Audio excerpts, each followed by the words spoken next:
2019లో release అయిన 'joker' cinema ఎంత పెద్ద హిట్టో మనందరికీ తెలుసు. అందుకే దాని సీక్వెల్‌గా ఈ ఏడాది అక్టోబర్‌లో 'జోకర్ ఫొలియేడు' వస్తోంది. ఈ ట్రైలర్ ఇప్పుడు తెలుగుతో సహా చాలా లాంగ్వేజెస్‌లో రిలీజ్ అయింది. ఆ ట్రైలర్ గురించి మాట్లాడే ముందు అసలు 'జోకర్' ఎవరు? ఎలా పుట్టాడు? అనే వివరాలు చూద్దాం. ఈ క్యారెక్టర్ వయసు అక్షరాల 84 ఇయర్స్.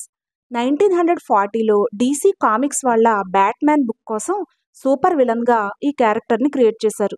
ఎవరు చేశారన్న విషయంలో స్పష్టత లేదు. 'బ్యాట్‌మ్యాన్' బుక్‌ని క్రియేట్ చేసిన Bill Finger, Bob Kane, Jerry రాబిన్సన్‌లలో ఎవరో ఒకరు కావచ్చు.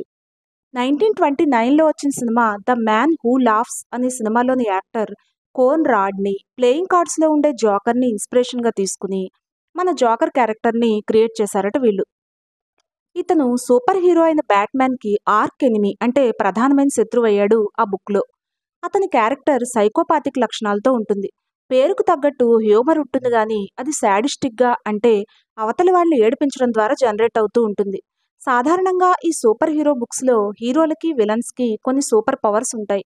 నిజానికి హీరోల కంటే విలన్స్‌కే ఎక్కువ శక్తులుంటాయి. తనకున్న తెలివితేటలతో, హ్యుమానిటీతో, ప్రపంచాన్ని కాపాడాలన్న కోరికతో ఏదో చిన్న సూపర్ పవర్ ఉన్న హీరో ఆ బలమైన విలన్ని ఎలా ఓడిస్తాడన్నదే ఈ కామిక్స్‌లోని అసలైన థీమ్‌గా ఉంటూ ఉంటుంది. అటువంటి సూపర్ విలన్ అయిన జోకర్‌కి ఎటువంటి సూపర్ పవర్స్ లేవు. జోకర్‌ని మొదట్లో ఒక నగల దొంగగా, సీరియల్ కిల్లర్‌గా క్యారెక్టరైజ్ చేశారు.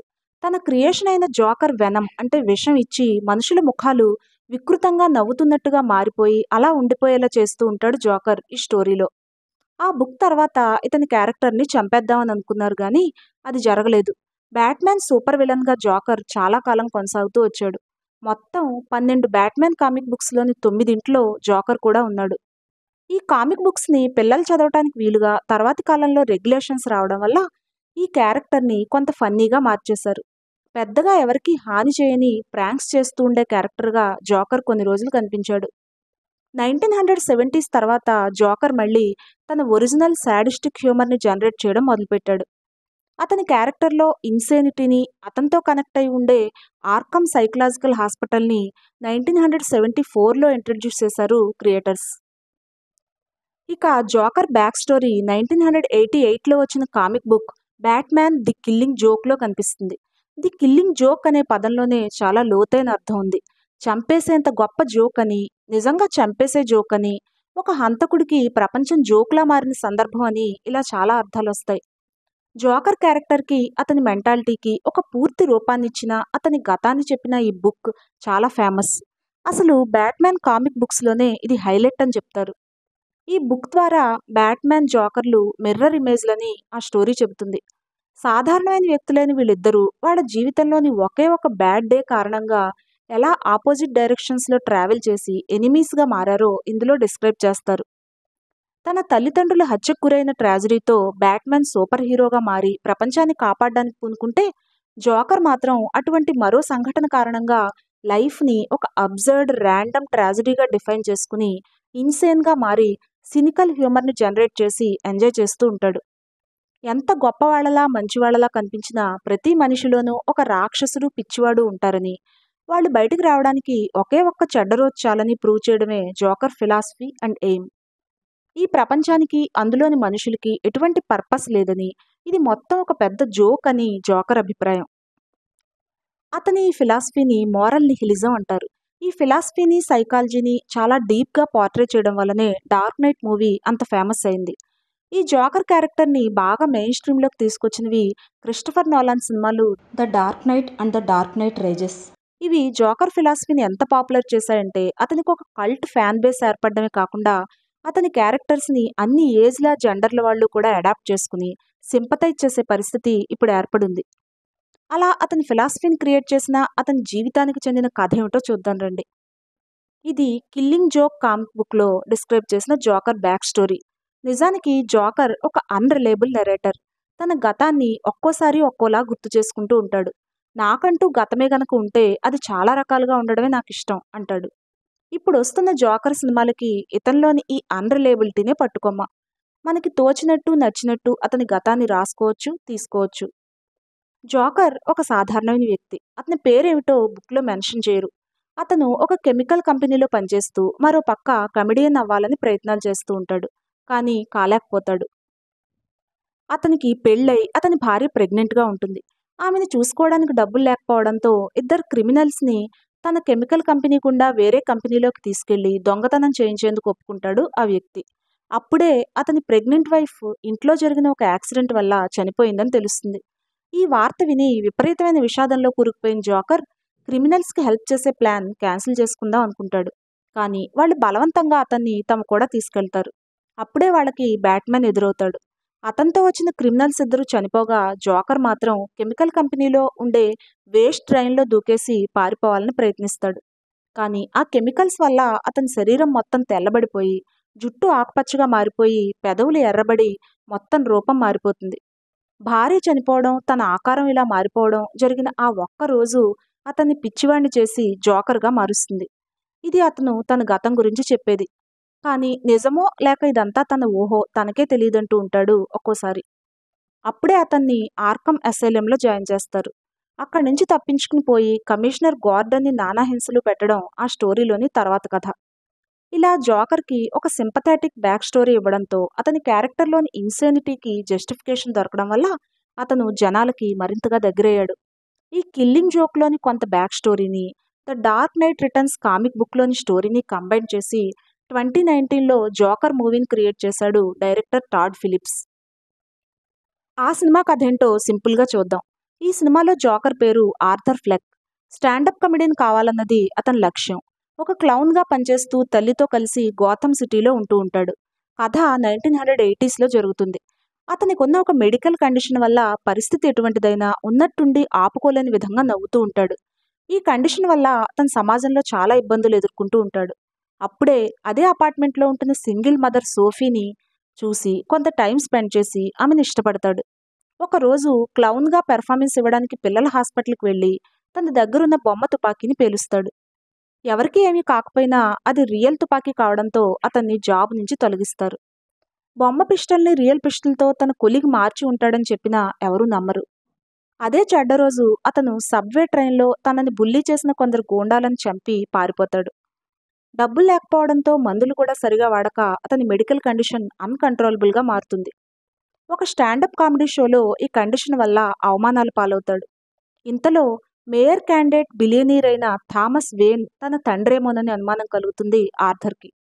ఆ విషయం అతన్ని అడిగినప్పుడు అతని తల్లి పెన్నీ అతన్ని పెంచుకుందని, అతనికి తనకి ఏ సంబంధం లేదని థామస్ చెప్తాడు. ఆ కోపంతో హాస్పిటల్లో ఉన్న తల్లిని చంపేస్తాడు ఆర్థర్. తనని ఇబ్బంది పెట్టిన కొలీగ్‌ని కూడా చంపేసి పారిపోతాడు. సోఫీతో తనకున్న సాన్నిహిత్యం అంతా తన భ్రమ మాత్రమేనని, నిజానికి ఆమెతో తనకున్నది ముఖ పరిచయమేనని తెలియడంతో అతనిలో హెల్యూసినేషన్స్ కూడా ఉన్నాయని బయటపడుతుంది. అంతేకాక తల్లి ఒకప్పటి బాయ్ ఫ్రెండ్ అతన్ని చిన్నతనంలో బాధపెట్టడం వల్ల ఆ చైల్డ్‌హుడ్ అబ్యూస్ కూడా ఆర్థర్ సైకలాజికల్ డిస్టర్బెన్స్‌ని రూట్ చేస్తుంది. ఒక ఫేమస్ టీవీ షోకి వెళ్లి తనని తాను చంపుకోవాలని అనుకుని కోపం, హ్యూమిలియేషన్ తట్టుకోలేక ఆ షో హోస్ట్ అయిన ముర్రేని చంపేస్తాడు ఆర్థర్. పోలీసులు అరెస్ట్ చేయడంతో అప్పటికే అతనికి జోకర్‌గా ఒక ఫ్యాన్ బేస్ ఏర్పడి ఉండటం వల్ల గోథమ్ సిటీలో గొడవలు చెలరేగుతాయి. ఆ గొడవల్లోనే తర్వాత బ్యాట్‌మెన్‌గా మారబోయే బ్రూస్ తండ్రి థామస్ వేన్‌ని, అతని భార్యని ఎవరో కాల్చి చంపేస్తారు. ఆర్థర్‌ని ట్రీట్మెంట్ కోసం ఆర్కమ్ హాస్పిటల్‌లో జాయిన్ చేయడంతో జోకర్ సినిమా కంక్లూడ్ అవుతుంది. నిజానికి దీన్ని ఒక స్టాండ్ ఎలోన్ మూవీగానే ముందు డిజైన్ చేశారు. కానీ ఈ సినిమాకొచ్చిన పాపులారిటీ వల్ల ఇప్పుడు దాని సీక్వెల్‌ని కూడా తీసుకొస్తున్నారు. ఆ సినిమానే జోకర్ ఫోలియేడు. ఈ సినిమాలో కామిక్ బుక్స్‌లోని అతని గర్ల్ ఫ్రెండ్ క్యారెక్టర్ హార్లీ క్విన్‌ని తీసుకొచ్చినట్టుగా కనిపిస్తోంది. ఆమె చాలా కాలం పాటు అతని గర్ల్ ఫ్రెండ్‌గానే కాక సైడ్ కిక్‌గా కూడా ఉంటుంది కామిక్స్‌లో. అతనిలోని శాడిస్టిక్ లక్షణాల్ని, అబ్యూజ్‌ని తట్టుకోలేక చివరికి అతని నుంచి దూరం అవుతుంది. ఇప్పుడు కొత్తగా రిలీజ్ అవుతున్న జోకర్ ఫోలియేడులోని లేడీ క్యారెక్టర్‌కి ఆ పేరు పెట్టారు. కానీ ఆమె క్యారెక్టరైజేషన్ ఈ కామిక్ బుక్ క్యారెక్టర్‌తో మ్యాచ్ అవుతుందో లేదో సినిమా రిలీజ్ అయ్యాకే తెలుస్తుంది. బుక్స్‌లో ఆమె క్యారెక్టర్ ఏమిటని చూస్తే ఆమె ఆర్కమ్ అసైలంలో సైకియాట్రిస్ట్‌గా పనిచేస్తూ ఉంటుంది. ఆమెను మ్యానిపులేట్ చేసి తన గర్ల్ ఫ్రెండ్‌గా చేసుకుని చాలా కాలం పాటు ఆమెతో తన క్రిమినల్ యాక్టివిటీస్ చేయిస్తాడు జోకర్.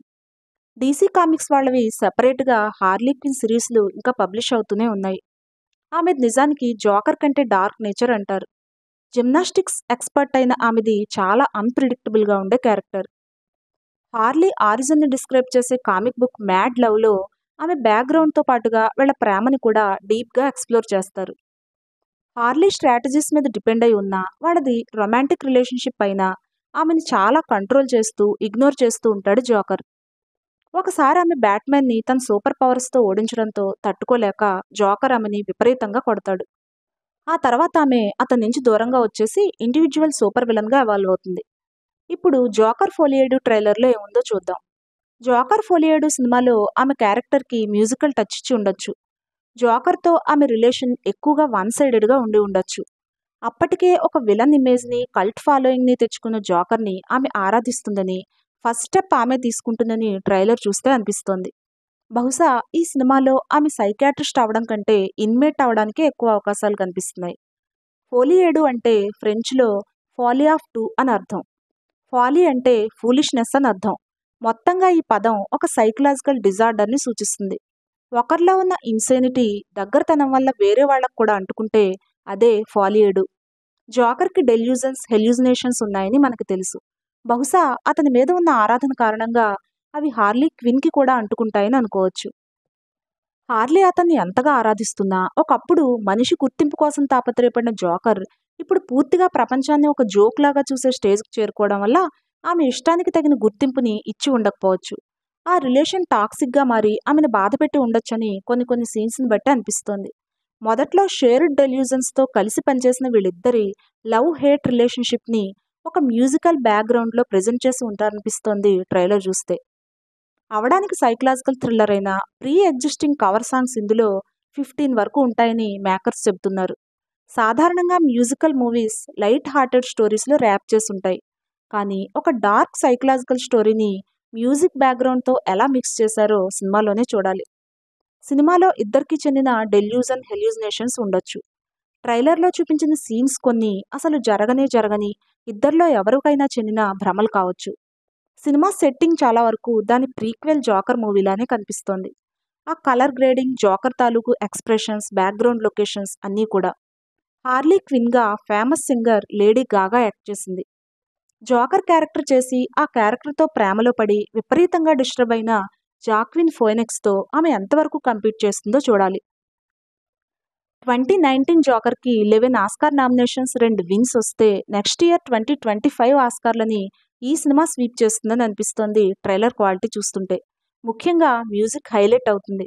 ఈ సినిమా ఒకేసారి చాలా లాంగ్వేజెస్‌లో రిలీజ్ అవుతోంది. ట్రైలర్ తెలుగులో కూడా ఉంది. ఇప్పటివరకు చూడకపోయి ఉంటే ఒకసారి చూడండి. ఇదండి జోకర్ సినిమా గురించిన విశేషాలు. వీడియో నచ్చితే కనుక లైక్ చేయండి. జోకర్ ఫ్యాన్స్‌తో ఈ వీడియోని షేర్ చేసుకోండి. ఇటువంటి మరిన్ని విశేషాలను తెలుసుకోవాలనుకుంటే తప్పకుండా నా ఛానల్‌ని సబ్స్క్రైబ్ చేసుకోండి. Thank you for watching.